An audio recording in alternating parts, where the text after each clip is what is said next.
Good morning, student. Welcome to my class 10. This class had for NIS 6 to 10. ये 6 to 10 तो इसलिए कहा जा रहा है क्योंकि ग्रामर जो है वो 6 से 10 तक बहुत इंपॉर्टेंट होता है। ग्रामर 6 से ही चालू जाता है, थोड़ा बहुत उसमें अपडेटेड आती रहती है, लेकिन चीज वही है।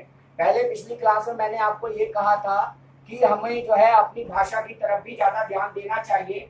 कोई भी इंग्लिश अगर बोल भी रहा है तो वो पहले कब बोलेगा, जब उसको अपनी मदर टंग का कुछ पता होगा और वो मदर टंग को वो फॉरेन लैंग्वेज में चेंज कर पाएगा। चाहे आप हिंदी टू जापानीज बोल लीजिए, हिंदी टू फ्रेंच बोल लीजिए, हिंदी टू इंग्लिश बोलिए, आपको उस चीज का पर्टिकुलर उस हिंदी वर्ड का इंग्लिश, जापानी, फ्रेंच या चाइनीज में उसका मीनिंग पता होना चाहिए, उसका पर्टिकुलर शब्द पता होना चाहिए, तभी आप कोई सी भी भाषा बोल सकते हैं। क्योंकि मदर टंग हमारी क्या है? मदर टंग हमारी हिंदी है, तो हमें हिंदी टू इंग्लिश को चेंज करना है, हमें रेस में नहीं दौड़ना। पहले भी मैंने ये कहा था कि आप कई लोग जो है इंग्लिश बोलने का दिखावा करते हैं, इंग्लिश बोलने का दिखावा करते हैं, केवल 4 वर्ड याद कर लेते हैं, सॉरी, थैंक्स, ओके, बाय, इस तरह से कुछ जो है वर्ड्स को याद कर लेते हैं। उसके बाद आपको लगता है सूट बूट पहन के आ गया, काफी इंग्लिश को जानता है, काफी उसको वो करता है, लेकिन वास्तव में क्या होता है कि वो लोग इंग्लिश के बारे में जानते ही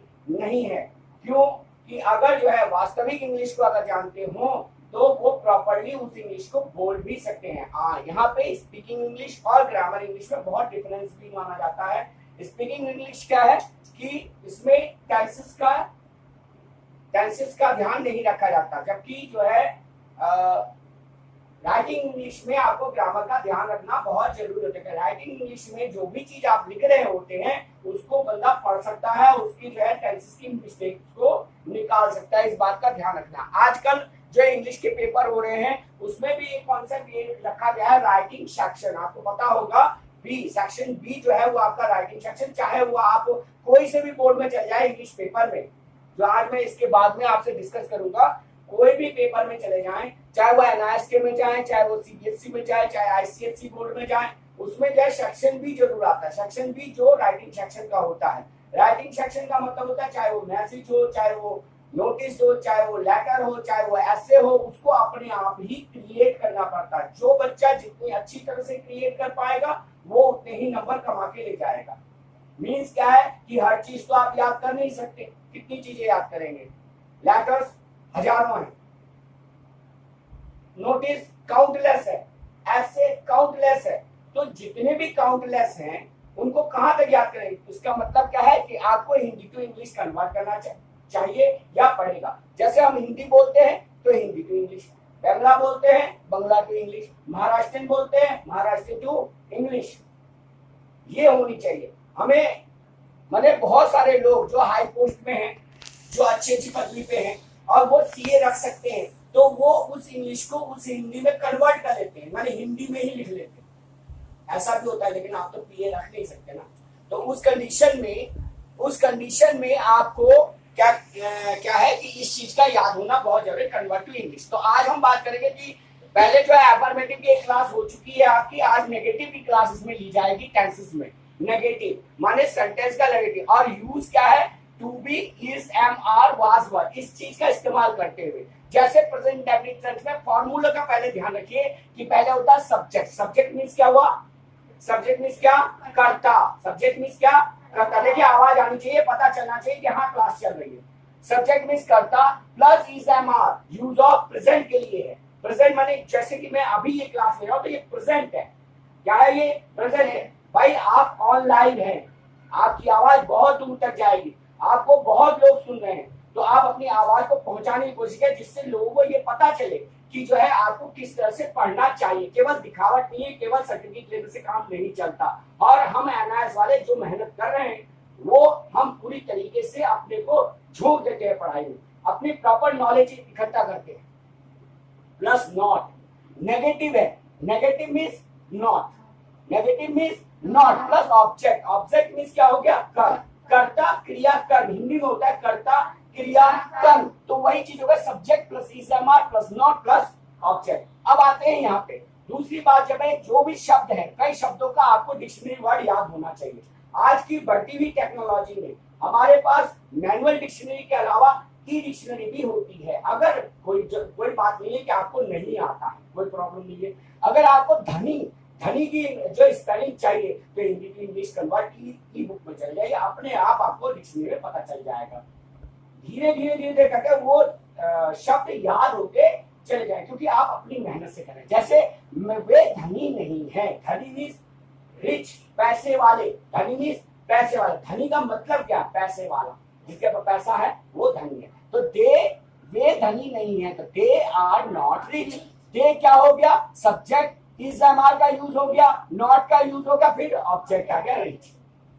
उसी तरह मैं आलसी नहीं हूं, आई एम नॉट लेजी। आलसी, लेजी, आलसी क्या हो गया? लेजी। उसके बाद तुम मेरे मित्र नहीं हो, you are not my friend, you are not my friend. You माने तुम, are not my friend, you subject हो गया, अ फ्रेंड क्या हो गया? ऑब्जेक्ट हो गया। मैं भिखारी, यह भिखारी भूखा नहीं है, यह भिखारी भूखा नहीं है। This beggar is not hungry. Beggar, beggar means भिखारी, भूखे की क्या हो गई? हंग्री।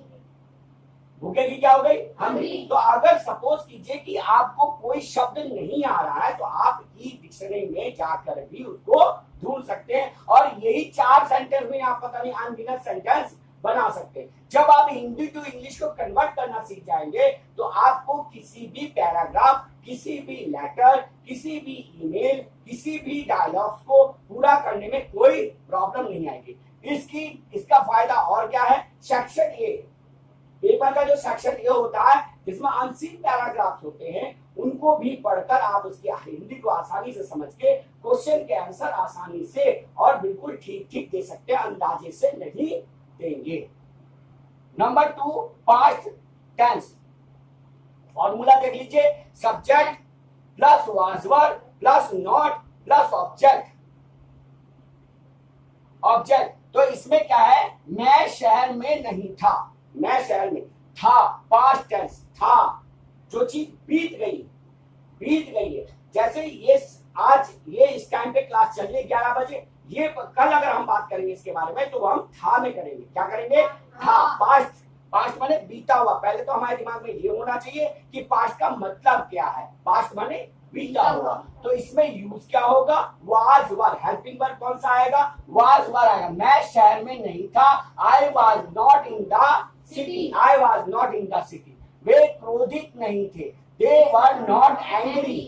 क्रोधित को एंग्री कहते हैं, हाई टेम्पर्ड या एंग्री, ठीक है। उसके बाद है आम खट्टा नहीं था। अब हमें खट्टे के स्पेलिंग नहीं आते, सपोज कीजिए तो आप ई बुक में जाइए, ई डिक्शनरी में जाइए और उसको निकाल लीजिए, आ जाएगा। मीठा का उल्टा खट्टा, खट्टा मीन्स शोर।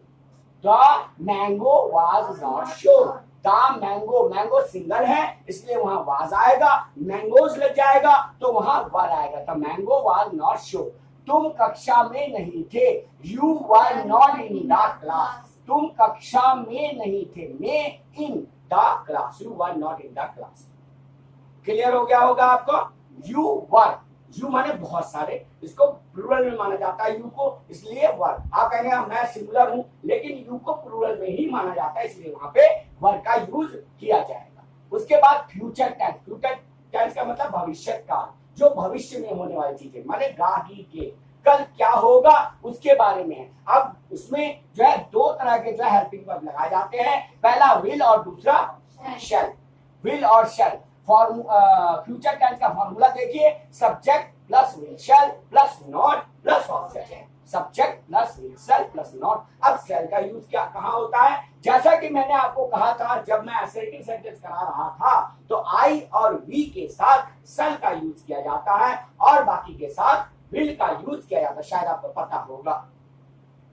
वे वहां नहीं, मैं वहां नहीं होऊंगा। पहला सेंटेंस है मैं वहां नहीं होऊंगा।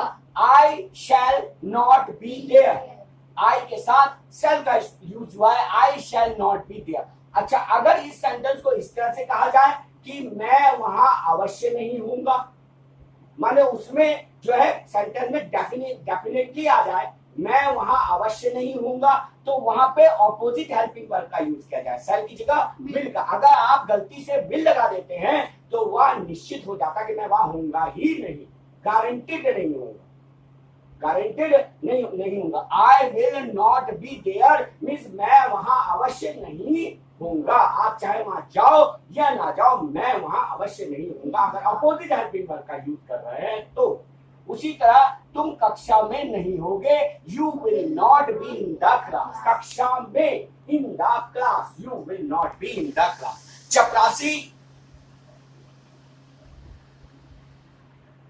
चपरासी गेट पर नहीं होगा।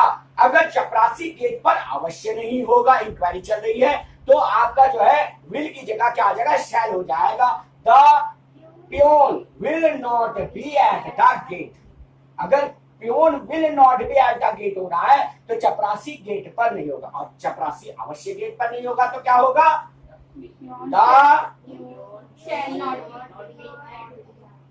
The peon shall not be at the gate, माने अवश्य, चाहे आप वहां जाके देख लो वहां मिलेगा ही नहीं, ये गारंटेड है। उसी तरह शेर पिंजरे में नहीं होगा, the lion will not in the cage. The lion, क्योंकि गर्मी बहुत पड़ रही है तो शेर पिंजरे में नहीं होगा। शायद आप जू देखने गए हो और गर्मी बहुत ज्यादा पड़ रही होगी तो आपस में दो दोस्त बात करें, शेर पिंजरे में नहीं होगा। The lion will not be in the cage. ये तो अनिश्चित बात हो, और शेर अवश्य नहीं होगा तो वहां पे शल का यूज कर देंगे। आई होप आपको ये वाला कॉन्सेप्ट समझ में आ गया होगा। यहाँ पे 4-4 सेंटेंस हमने बताए हैं, बाकी आपकी अपनी वो है कि आप प्रेजेंट टेंस में और भी सेंटेंस बना सकते हैं। मैं खाना नहीं खाता, इस तरह से है, ठीक है ना। मैं मोटा नहीं हूं, अभी तो यूज ऑफ इस्तेमाल है तो मैं मोटा नहीं हूं। मैं वहां नहीं हूं, मैं यहाँ नहीं हूं, मैं मैं क्या कहते हैं कि पार्टी में नहीं हूं। इस तरह से यूज ऑफ इस्तेमाल का यूज करना है आपको, तो इस तरह से इसको और भी बढ़ा सकते हैं।